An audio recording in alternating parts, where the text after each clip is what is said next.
गोरक्षा, राम मंदिर और कालनेमी पर शंकराचार्य का बड़ा हमला। शामली।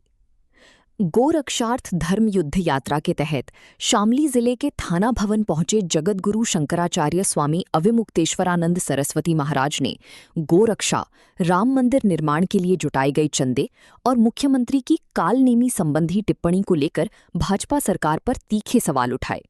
उन्होंने कहा कि गोरक्षा के नाम पर जनता से वोट लेने वाले लोग गायों की रक्षा करने में असफल रहे हैं और अब जनता ऐसे लोगों का समर्थन करेगी जो वास्तव में गोमाता की सुरक्षा के लिए काम करेंगे।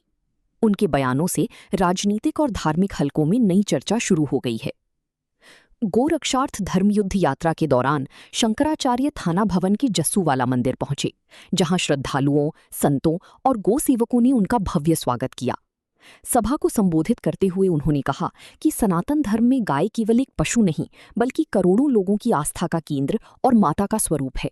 उन्होंने कहा कि यात्रा का उद्देश्य देश भर में गौ संरक्षण के प्रति जनजागरण करना और समाज को इस जिम्मेदारी के लिए तैयार करना है।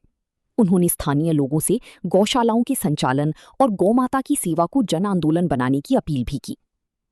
अपने संबोधन में शंकराचार्य ने भाजपा सरकार पर सीधा निशाना साधते हुए कहा कि गोरक्षा और हिंदुत्व के नाम पर जनता से वोट तो लिए गए, लेकिन गायों की सुरक्षा सुनिश्चित नहीं की गई। उन्होंने कहा कि एक तरफ गौमाता की बात की जाती है और दूसरी ओर गौवंश के वध तथा बूचड़खानों को लेकर गंभीर सवाल बने हुए हैं। उन्होंने आरोप लगाया कि सरकार गाय को पशु सूची से हटाकर गौमाता का दर्जा देने के लिए भी गंभीर प्रयास नहीं कर रही है। उनका कहना था कि जनता अब जागरूक हो चुकी है और भविष्य में उसी का साथ देगी जो ईमानदारी से गौ संरक्षण करेगा। राम मंदिर निर्माण के लिए जुटाई गई चंदे का उल्लेख करते हुए शंकराचार्य ने कहा कि भगवान के नाम पर प्राप्त धन के दुरुपयोग से जुड़े आरोप अत्यंत गंभीर हैं और ऐसे मामलों में पारदर्शिता आवश्यक है। उन्होंने कहा कि धार्मिक आस्था से जुड़े किसी भी विषय में जनता का विश्वास सर्वोपरि होना चाहिए। मुख्यमंत्री की पूर्व में की गई कालनेमी संबंधी टिप्पणी पर प्रतिक्रिया देते हुए शंकराचार्य ने कहा कि कालनेमी वो होता है जो बाहर से साधु का रूप धारण करे लेकिन भीतर उसकी प्रवृत्ति राक्षसी हो। उन्होंने कहा कि जो लोग गेरुआ वस्त्र पहनते हैं उनका आचरण भी उसी के अनुरूप होना चाहिए। उन्होंने बिना किसी व्यक्ति का नाम लिए कहा कि समाज को ऐसे लोगों की पहचान करनी चाहिए जो धर्म के नाम पर केवल दिखावा करते हैं। अपने संबोधन के अंत में शंकराचार्य ने लोगों से गौ संरक्षण की मुद्दे पर सजग रहने की अपील की और कहा कि समाज को ऐसे व्यक्तियों और संगठनों का समर्थन करना चाहिए जो वास्तव में गौमाता की रक्षा और सेवा के लिए काम कर रहे हैं। थाना भवन में रात्रि विश्राम के बाद उन्होंने अपनी गोरक्षार्थ धर्मयुद्ध यात्रा के अगले पड़ाव के लिए प्रस्थान किया। ऐसा है कि इस समय हम उत्तर प्रदेश के सभी विधानसभा क्षेत्रों में गविष्ठ यात्रा के माध्यम से मतदाताओं से संवाद करने के लिए निकले हैं। उसी क्रम में आपके थाना भवन विधानसभा क्षेत्र में भी आए। हम मतदाताओं से इस बारे में चर्चा कर रहे हैं कि ये जो मतदान तुम कर रहे हो इससे तुमको पाप मिल रहा है कि पुण्य मिल रहा है। क्योंकि अगर आपका वोट लेकर के नेताजी अच्छा काम करेंगे तभी पुण्य मिलेगा, अगर बुरा काम करेंगे तब तो पाप मिलेगा। तो आप पाप काहे के लिए मोल ले रहे हो? नेताओं से इस बारे में चर्चा करो। नेता आपको शपथ पूर्वक वचन दें कि हम पाप नहीं करेंगे। अब हमसे वोट लेते हैं, देखो हम हैं अहिंसक और हमारा वोट लेकर के करोड़ों पशुओं को मारने का लाइसेंस है लोग देते हैं, तो हम भी तो उसके भागीदार हो जा रहे हैं। तो हम क्यों इनके पाप के भागीदार हो गए ये नालायक?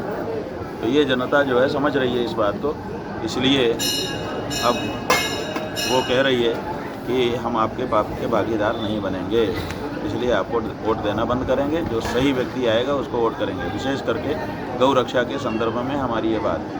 हमारा वोट लेकर के हमारी माँ को काट काट करके बोटी बोटी करके बेचना ये कहाँ का न्याय है?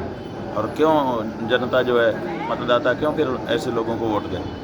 78 साल हो गए, आपने आज तक गौ हत्या बंद नहीं की, जबकि देश का बहुमत कह रहा है। आपका बहुमत होता है तो आप सरकार बना लेते हो, एक भी ज़्यादा हो तो सरकार में बन के बैठ जाते हो। और हमारा बहुमत देश में है, हिंदू बहुमत है, और हिंदू बहुमत की बात नहीं मानी जा रही है कि गाय माता की हत्या नहीं बंद की जा रही है। गाय को हत्या बंद करना तो दूर, जब कहते हैं कि गाय को पशु सूची से हटा के माता घोषित करो तो माता भी घोषित करने में आनाकानी होती है। कहते हैं कि घोषित करने की क्या ज़रूरत है, बिना घोषित किए पता चल जाएगा।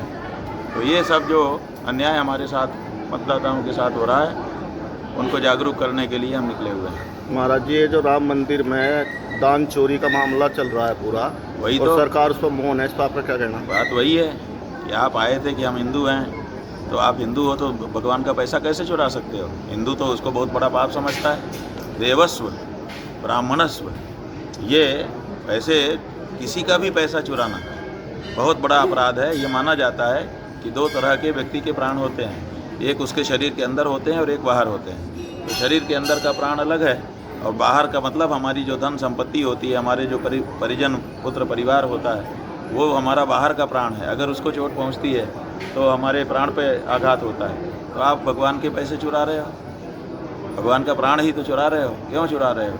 और तुमको क्या नैतिक अधिकार है? इसके लिए बैठाया गया है वहाँ पे। साधु महात्माओं को दूर करके अपने लप्पू चप्पू को बैठा करके वहाँ पे चोरी करवा रहे हैं। ये भी अन्याय है।